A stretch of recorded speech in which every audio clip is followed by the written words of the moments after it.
everybody on this great midweek day or Thursday, or it's Wednesday for most, or Thursday.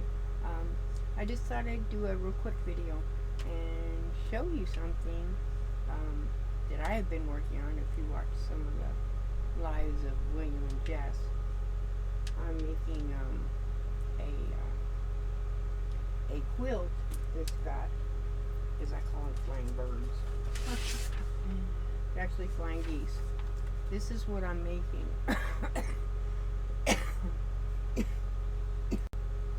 Sorry about that. I'm making this quilt, and I just did this in a program on my computer. I just put little triangles in the direction I wanted them to go, then print it out in black and white. And then it's all 100% flying geese.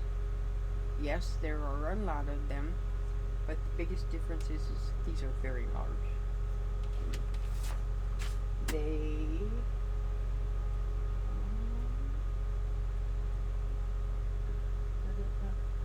The flying geese that I'm using, these flying geese are 4.5 inches wide by 8 inches long. But the uniqueness of them is how I made them. I did not want the geese to be, most flying geese, the one color, this color here as example is usually one color or a different design. I did mine scrappy, and that's what I've been doing for like 2-3 days now, is sewing a bunch of scraps together to make one big square. And the thing with the flying birds, flying geese, I never cared for sewing one at a time. I always liked them making 4 at a time. And yes, you can make 4 flying geese without them all being identical. And there's ways to do that. One is to do your main square as scrappy, which I'm going to show you. Or you could do it as a 4-patch. So a 4-patch together with 4 different colors. And then you could do that when you make a single one. You just make the main square that you're snowballing onto 4 different colors. But in this particular case, I'm going to show you how to make 4 of the flying geese at a time. It seems to confuse a lot of people, and me it was less confusing than making one at a time. So I'm hoping what I'm going to show you will help you do less confusing. And let me get one of the blocks.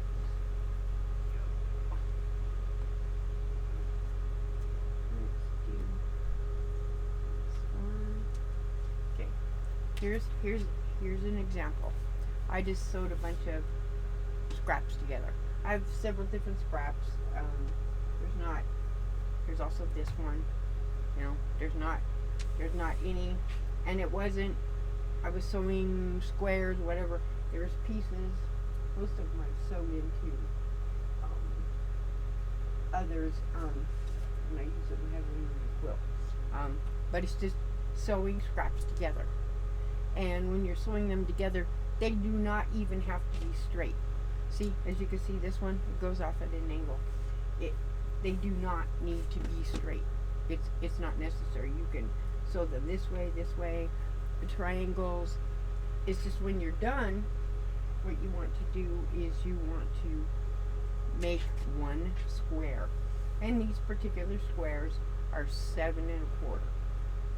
Okay? And use this one over here because I think you could see it a lot better.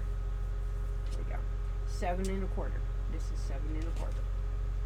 As you can see, or 7 1/4.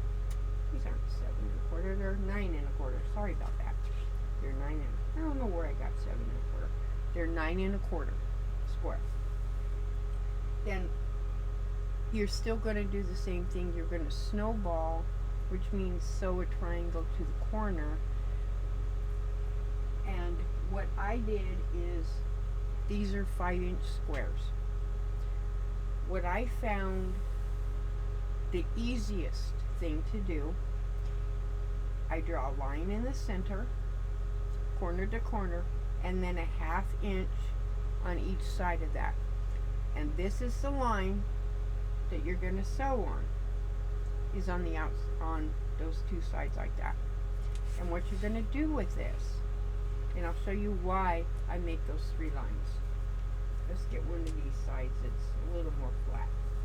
You're going to take this, remember you're sewing this direction, okay? Put that little corner, that little tiny corner, at the corner of this one, okay? Line it up as best as you can. Now, it does not have to be perfect. You just want it as best as you can here and here, okay? And then I find that it's easy just to put a couple pins on each side of that to hold it in place. Do not sew it at this point, because you want to also be able to move it if you have to. Okay, we have it here. Then we're going to go to the opposite side, and I just turn it around. This is where we attach the previous one. You get another square, no matter what size it is. Mine again just happens to be 5 inch. You're going to do the same thing. Forget about this one for the second. You're going to put it on the very corner of that. Now mine's a little different because it's got all the little things different. Now, do you see why I make the lines? You match up those lines and they'll come together like that. Pretty cool, huh? And now let's just pin this one. Well, that's a shock. I got it first thing. Usually I don't. Yep, see? And if your lines stay the same, let's put a little pin over here on this side. Okay. And then what you're going to do, as you can see these lines, because I did them in white, it's just white colored pencil. That's what I use, colored pencils.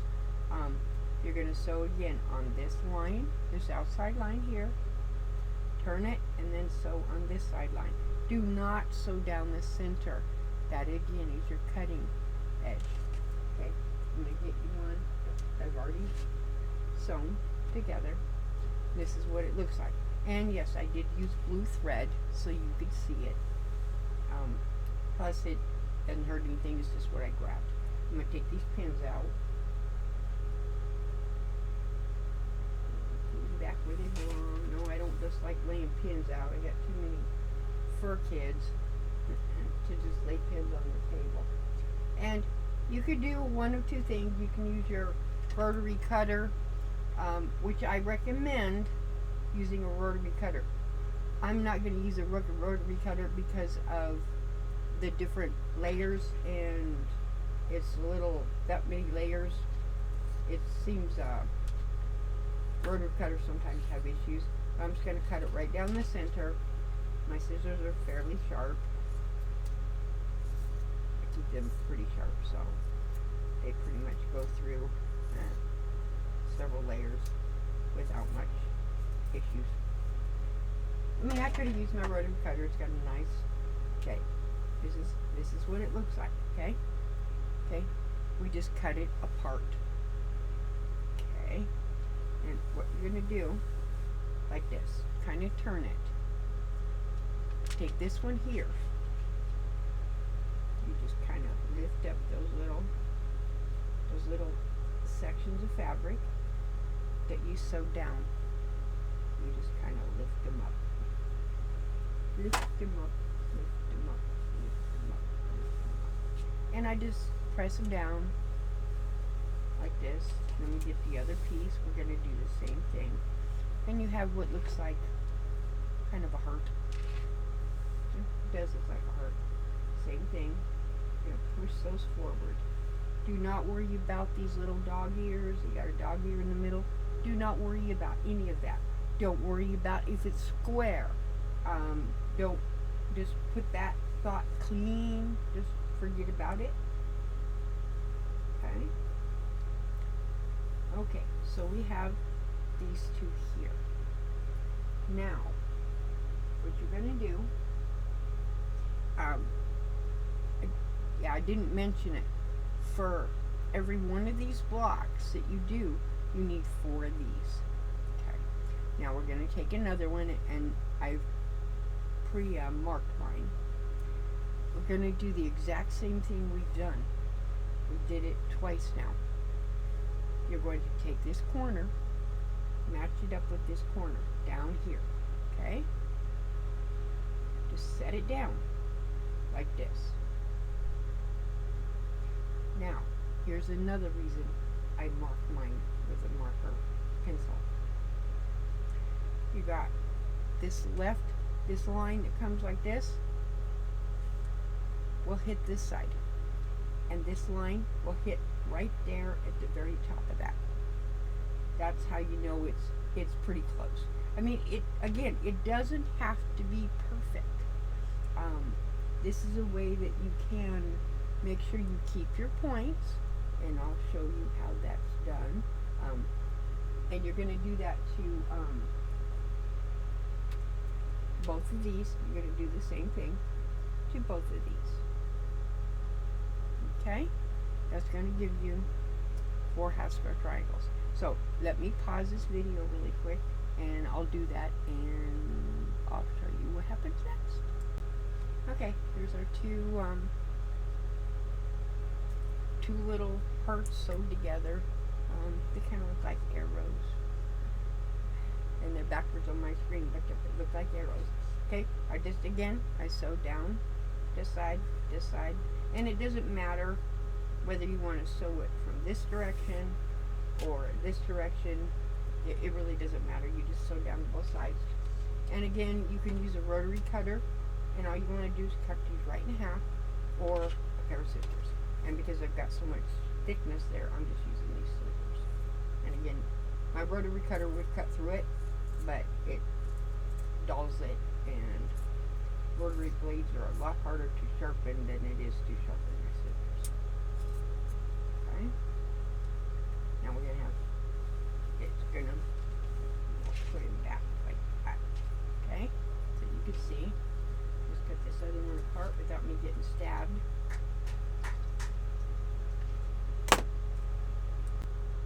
Okay, got this other one cut apart.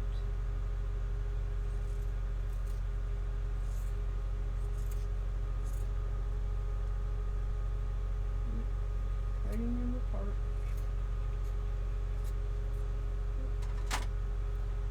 I'm going to take, and again, this is what they look like. Have them separated. And now let's just take, and then we're going to separate them, or leave them together so you don't get confused. Here, I'll turn these back around, so you can see. This is what we started. It's a little, okay, let's just take these pins out.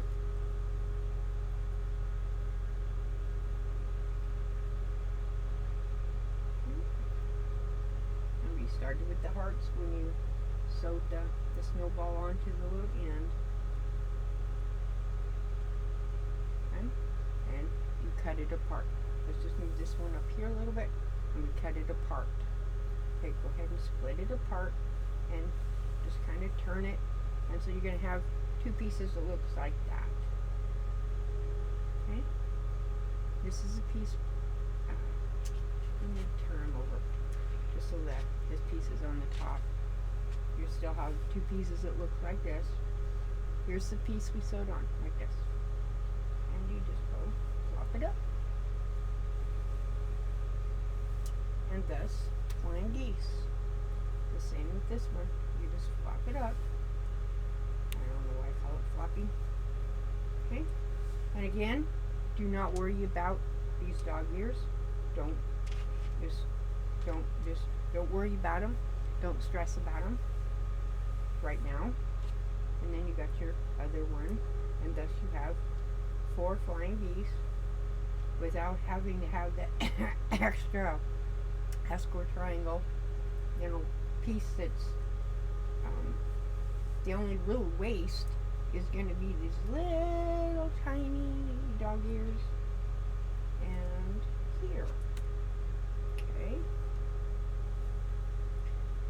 think where a lot of people get confused on this, I'm not gonna iron it. I just want to show you. You do want to iron these. You do not want to.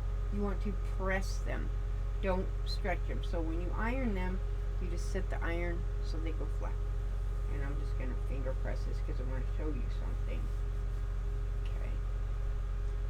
Now again, you can see they could be done scrappy. Right here is the point.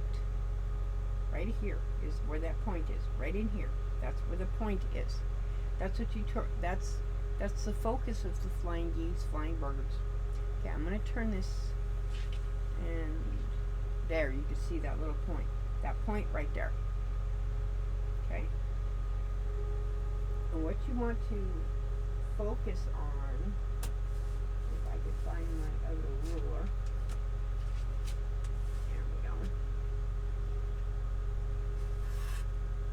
And this holds true even when you're making the flying geese a single, one at a time or two at a time, or one at a time. This concept right here still holds true. This point right here is what you want to try to preserve, and what you're after is making sure there is 1/4 of an inch from that point this way, so that this way holds 1/4 of an inch, so you don't lose your point. So let me move these ones off over here. And what I usually do, and mind you, my ruler's really old, I need to get it replaced one of these years. At least what I do, let me try to get this particular ruler, and I have another one that does it. This is not actually, yeah, my other one, but it's really long, and I don't. I have a favorite, and this is one. That's why it looks like this. Okay. This ruler in particular has a line that goes across. Okay. But what I'm after, this ruler also has a 1/4 inch mark right here.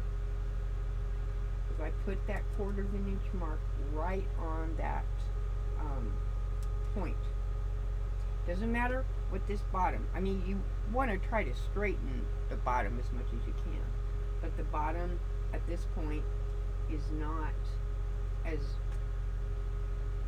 big as this top.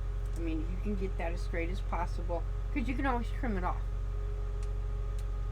But this is the case where I want 1/4 of an inch right here this way. So this is a little bit of stuff we need to cut off.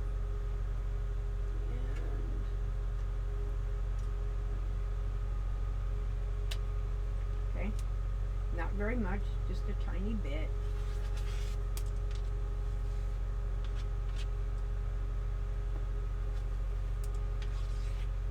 That's the wrong angle for my.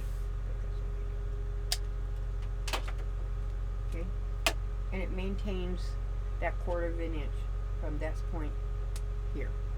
Then when you want to square this up, such as, I won't square this up because I want to iron them flat, but in the case of the size that mine are, you know you've got this piece of square. So you put it on your mat, however, and you get it as close as possible. And if it's already square, the only thing you really cut off is these little dog ears. And I don't recommend doing it what I'm doing here, because you cut your hand, but yeah, get your fingers out of the way. Yes, I've cut my fingers a few times, and I think anybody that uses rotary cutters knows that one. But you have, but this is how you make 4 flying geese at one time, and how you do the maintaining of the 1/4 of an inch. I don't know, I just find making flying geese 4 at a time is just a whole lot easier than 1 at a time. So, but that's just a quick tutorial on how I make the flying birds or flying geese. I really hope this helps